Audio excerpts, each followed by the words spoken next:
ശ്രീകൃഷ്ണ കഥകളിൽ വിൽവമംഗലം സ്വാമിയാർ ശ്രീകൃഷ്ണനെ അന്വേഷിച്ച് അനന്തൻകാട്ടിലേക്ക് പോകുന്നൊരു കഥയുണ്ട്. അനന്തൻകാട്ടിലേക്ക് പോകുന്ന വഴി വിൽവമംഗലം സ്വാമിയാർ വിശ്രമിച്ച ഒരു സ്ഥലം നമ്മുടെ ചാലക്കുടിക്ക് അടുത്തുണ്ട്. എവിടെയാണെന്നറിയോ? പുത്തഞ്ചിറയ്ക്കടുത്ത് കൊമ്പത്ത് കടവ് എന്ന സ്ഥലത്താണ് ഇത്. ഈ സ്ഥലം അറിയപ്പെടുന്നത് തന്നെ ആനപ്പാറ എന്നാണ്.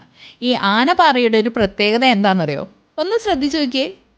ദൂരെ നിന്ന് നോക്കുമ്പോൾ ശരിക്കും ഒരു ആന നിൽക്കുന്ന പോലെ ഒരു എഫക്റ്റാണ് കേട്ടോ. നല്ല രസമാണ്. നമ്മൾ റോട്ടിൽ നിന്ന് അകത്തേക്ക് കയറുമ്പോഴേക്കും നമ്മളിങ്ങനെ അന്വേഷിച്ച് പോകുമ്പോൾ തിരിഞ്ഞ് നോക്കുമ്പോൾ ശരിക്കും ഒരു ആന നിൽക്കുന്ന പോലെ ഒരു എഫക്റ്റാണ്. വളരെ നല്ല പ്രകൃതി ഭംഗിയുള്ള, എന്താ പറയുക, ഭയങ്കര ഒരു പോസിറ്റീവ് എനർജി തരുന്നൊരു സ്ഥലമാണ്.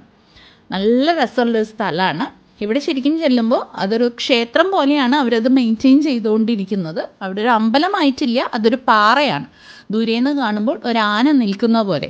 അതിൻ്റെ മുകളിലൊരു ചെറിയ പാറയുണ്ട്. നമുക്ക് ചിലപ്പോൾ നോക്കുമ്പോൾ ആനയുടെ മുകളിൽ ഭഗവാൻ ഇരിക്കുന്ന പോലെയൊക്കെ തോന്നാം. ഒരു വൈകുന്നേരങ്ങളിലൊക്കെ വന്നിട്ടുണ്ടെങ്കിൽ നല്ലൊരു രസമുള്ള സ്ഥലമാണ്. നമ്മൾ ഈ പാറയുടെ അടുത്തേക്ക് ചെന്ന് കയറുന്ന സമയത്ത് ചെരുപ്പ് അഴിച്ചു വെച്ചിട്ട് വേണം കയറാൻ. അതവിടെ പ്രത്യേകം എഴുതി വെച്ചിട്ടുണ്ട്. വൈകുന്നേരങ്ങളിലാണ് പോകുന്നതെങ്കിൽ നല്ല അടിപൊളി സൺസെറ്റും കൂടി കാണാൻ പറ്റും. ശരിക്കും നിന്നാൽ ഭയങ്കര കാം ആൻഡ് ക്വയറ്റായിട്ട് നല്ലൊരു, എന്താ പറയുക, പോസിറ്റീവ് ഫീലിംഗ് തരുന്ന ഒരു ദൈവികമായിട്ടുള്ള ഒരു സ്ഥലം.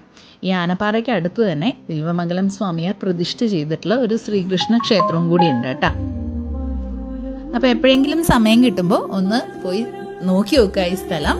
നമ്മുടെ മാള പുത്തഞ്ചിറയ്ക്കടുത്ത് കൊമ്പത്ത് കടവ് ആനപ്പാറ. ദൂരെ നിന്ന് തന്നെ നമുക്ക് റൂട്ടിൽ നിന്ന് തന്നെ അധികം ഒന്നും പോകാനില്ല, അടുത്ത് തന്നെ കാണാവുന്നതാണ്. നല്ല അടിപൊളിയായിട്ടുള്ളൊരു സ്പോട്ടാണ്.